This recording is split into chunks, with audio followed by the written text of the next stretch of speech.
तो आज का जो हमारा पॉडकास्ट है ये 2 है। जैसा कि आप लोगों ने पहला पॉडकास्ट हमारा देख लिया होगा, तो आज के इस पॉडकास्ट के अंदर हम लोग बात करने वाले हैं कि हमारी जो टेक्निकल फील्ड आती है, जो कंप्यूटर से रिलेटेड होती है, उसमें एक आता है बीटेक और एक आता है बीसीए। तो इन दोनों में से कौन सी अच्छी है और कौन सी डिग्री ख़राब है, दोनों के बारे में हम लोग बात करने वाले हैं। और कौन सा कोर्स आप लोग करते हैं तो आप लोगों को ज़्यादा फ़ायदे हैं, ठीक है। तो आज के इस पॉडकास्ट में हमारे वही सर हैं, जैसा कि आप लोग पहले सर थे। तो सर अपना इंट्रोडक्शन दीजिए आप। Good morning. जैसा कि सत्यम सर, सबसे पहले आपको बहुत बहुत धन्यवाद, आप अपने पॉडकास्ट में मुझे शामिल किए हैं। जैसा कि आप बोल रहे हैं कि अगर हमें टेक्निकल फील्ड में जाना है तो हमें कौन सी डिग्री प्रेफर करनी चाहिए, बीटेक और बीसीए। तो और आपने एक क्वेश्चन किया इसमें से कौन सी अच्छी डिग्री है। देखिए, डिग्री तो दोनों अच्छी हैं, चाहे बीसीए हो चाहे बीटेक हो। अगर आप जाना किसमें है, अगर आपके पास फाइनेंशियल कंडीशन आपकी सही है तो आप जो है बीटेक परस्यू कर सकते हैं। लेकिन अगर आपकी फाइनेंशियल कंडीशन सही नहीं है तो आप जाहिर सी बात है बीसीए ही इसको चूज करें। क्योंकि आपका जो बीसीए होता है, पहली बात ये जो है आपका इसमें जो है टोटल 3 साल के होते हैं, और जो आपका बीटेक होता है, बीटेक आपका मैक्सिमम जो है 4 साल का होता है, और उसमें जो टोटल 8 सेमेस्टर होते हैं। बीसीए में आपके जो है 6 सेमेस्टर होते हैं, जिससे कि आपका थोड़ा टाइम भी कम होता है और आपको उतना जो है मतलब फाइनेंशियली एफर्ट नहीं डालना पड़ेगा जितना कि आपको बीसीए में एफर्ट डालना पड़ेगा फाइनेंशियली बीटेक में। जी। तो सर अगर बीसीए अगर आजमगढ़ से करना है तो हमें कहाँ से करना चाहिए और कौन सा इंस्टीट्यूट है जो बीसीए हमें कराता है, उसका नाम बताइए आप। जी जी, बिल्कुल बिल्कुल।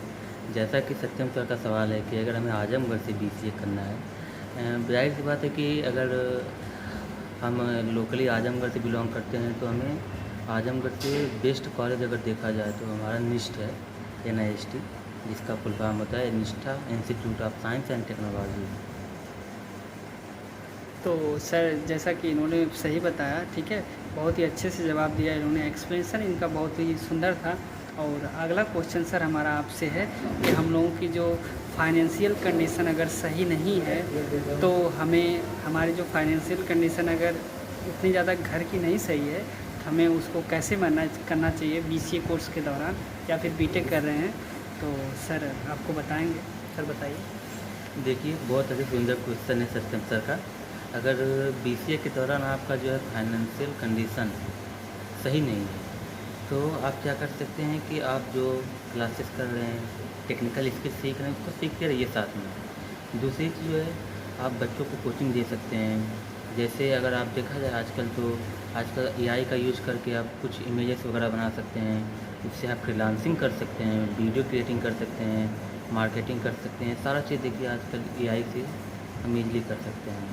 तो आपका पार्ट टाइम खर्चा जो है ईज़िली निकल सकता है। अगर और दूसरा उपाय है कि आप कहीं स्पेशलाइजेशन करिए, उसके बाद जो है अपना कुछ टेक्निकल स्किल सीखिए, और उसमें जो है सिंपली आप वहाँ से भी कुछ अर्निंग कर सकते हैं आफ्टर स्पेशलाइजेशन। तो सर हमारा नेक्स्ट क्वेश्चन है, अगर हम लोग अगर बीसीए अगर परस्यू करते हैं तो उसमें एक आप लोगों को प्रोग्रामिंग वगैरह सीखनी पड़ती है। तो हमें फर्स्ट प्रोग्रामिंग जो हमको सिखाई जाती है बीसीए कोर्स के दौरान, उसमें सिखाई जाती है सी लैंग्वेज। तो सर हमें सी लैंग्वेज को किस तरीके से करना चाहिए और किस प्रोग्रामिंग लैंग्वेज को खूब अच्छे से सीखना चाहिए, तो आप हमें बताइए कुछ। जी जी, बिल्कुल बिल्कुल, यही तो बीसीए का सबसे इम्पोर्टेंट पार्ट है। जब आप बीसीए करने आएंगे तो आपको वहाँ पर में बहुत सारे प्रोग्रामिंग लैंग्वेज मिलेंगे। कोई एक प्रोग्रामिंग नहीं, अनेक प्रोग्रामिंग मिलेंगे, जैसे जावा, पाइथन, गो, डिजांगो, ASP.NET, C#, सारे प्रोग्रामिंग लैंग्वेज और फ्रेमवर्क्स हैं। लेकिन फर्स्ट ऑफ ऑल आपको जो है अगर आप स्टार्ट कर रहे हैं बीसीए तो आपको जो है किसी एक लैंग्वेज से स्टार्ट करना चाहिए, और मैं बेसिकली प्रेफर करूँगा आपको सी लैंग्वेज। सी लैंग्वेज से बेनिफिट ये रहता है कि अगर जब सी लैंग्वेज आप प्रेफर करते हैं तो उसमें जो है ज़्यादा प्री डिफाइंड चीज़ें नहीं होती हैं, ज़्यादा प्री डिफाइंड फंक्शंस नहीं होते हैं, जिससे आप सिंटैक्स वाइज सारा चीज़ अच्छे से लर्निंग कर सकते हैं। और उसमें अगर आपको कोई भी दिक्कत हो रही है तो उसको सिंपली आप ट्राई रन करके देख सकते हैं।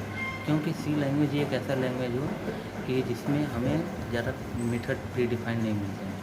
और दूसरी बात ये है कि हमारा जो है सी लैंग्वेज 1972 में आया था आई थिंक, और इससे आपको जो है काफ़ी अच्छा एक्सपोजर मिलेगा जब आप इसको सीखेंगे। First time. और जी। सर अगर दूसरी लैंग्वेज हमें सीखना है तो कौन सी लैंग्वेज सीखनी चाहिए इसके बाद? जी, जी, बिल्कुल, बिल्कुल। अगर आपका जो सी लैंग्वेज अच्छे से क्लियर हो गया है, सारा उसका लूपिंग वगैरह, फंक्शंस वगैरह, एरे अच्छे से क्लियर हो गए हैं, तो आप प्रेफ़र कर सकते हैं ऑब्जेक्ट ओरिएंटेड प्रोग्रामिंग सीखने के लिए। ऑब्जेक्ट ओरिएंटेड जैसे कि सी लैंग्वेज हमारा ऑब्जेक्ट ओरिएंटेड प्रोग्रामिंग होता नहीं है, तो इसमें तो आपको सिर्फ बेसिक सिंटैक्स वगैरह, फंक्शंस कैसे फ्लो हो रहा है, एरे में डेटा कैसे स्टोर हो रहा है, कैसे डेटा जा रहा है, तो इतना चीज़ें आपको क्लियर हो सकती हैं। लेकिन अब जब रियल वर्ल्ड में इसको इंट्रोड्यूस करना होगा, तो उसके लिए तो आपको जो है ऑब्जेक्ट ओरिएंटेड बनना पड़ेगा, और ऑब्जेक्ट ओरिएंटेड के लिए आपको कोई एक लैंग्वेज चूज़ करना चाहिए। आई थिंक मेरे लिए जैसे जो मैंने चूज़ किया था, सी प्लस प्लस किया था, तो आप C plus plus object oriented कर सकते हैं। फिर उसके बाद आप जो है किसी एक स्पेशलाइजेशन लैंग्वेज करिए, जिसमें आप महारत हासिल कर लीजिए। वो आपका पाइथन भी हो सकता है, जावा भी हो सकता है, पीएचपी भी हो सकती है, और आपका डॉटनेट भी हो सकता है। उसमें से कोई एक आपको महारत हासिल करना पड़ेगा, जो आपकी रियल वर्ल्ड में आप कंपनी में जब जाएंगे काम करने के लिए, तब आपको उसी पे काम पे लिया जाएगा। जी, बिल्कुल। तो हमारा नेक्स्ट क्वेश्चन है, तो हम लोग जैसे प्रोग्रामिंग लैंग्वेज अगर सीख लेते हैं तो उसके बाद बात आती है कि हमें स्पेशलाइजेशन की। बच्चों में एक बहुत बड़ी समस्या है कि वो लोग बीसीए कोर्स जब कर रहे होते हैं उसी टाइम पे लोग कोशिश करते हैं कि हमें स्पेशलाइजेशन कर लेना चाहिए। तो हमें स्पेशलाइजेशन कब करना चाहिए? बीसीए कोर्स के दौरान करना चाहिए या फिर बीसीए कोर्स कंप्लीसन मतलब आफ्टर उसके बाद करना चाहिए? तो इसके बारे में सर कुछ आप बताइए हमें। जी, जैसा कि सत्यम सर ने बोला है कि बीसीए में के दौरान ही हमें स्पेशलाइजेशन करना चाहिए किसी एक पार्टिकुलर लैंग्वेज में, या बीसीए कंप्लीट होने के बाद। जैसा कि मैं आप लोगों को बता सकता हूँ, अगर बीसीए आपके कॉलेज में जो है प्लेसमेंट वगैरह नहीं आती हैं, तो आप अपने हिसाब से जो है 5th सेमेस्टर में स्पेशलाइजेशन स्टार्ट कर दें। आप 5th सेमेस्टर और 6th सेमेस्टर जो है आपके पास पूरे 1 साल के टाइम मिल जाते हैं। उसमें आप किसी एक लैंग्वेज की स्पेशलाइजेशन कर लीजिए और उस पे से आप अच्छे से पकड़ बना लीजिए, ताकि जब आपका बीसीए कंप्लीट हो जाने के बाद आप जब कंपनी में जॉब करने के लिए जाएंगे, तब आप उसको इस लैंग्वेज पे अच्छे से डेडिकेटेड होकर काम कर सकें, ताकि आपको आगे अच्छा एक्सपोजर मिले। तो सर ने बहुत ही अच्छी बात बताई, और मुझे लगता है कि आप लोगों को क्लियर हुआ होगा कि हमें बीसीए कोर्स करना चाहिए और कब करना चाहिए, और बीसीए और बीटेक में क्या अंतर होता है, और अगर हमारी कंडीशन सही नहीं है तो हमें कहाँ से करना चाहिए। अगर आप आजमगढ़ से बिलोंग करते हैं तो कहाँ से करना चाहिए।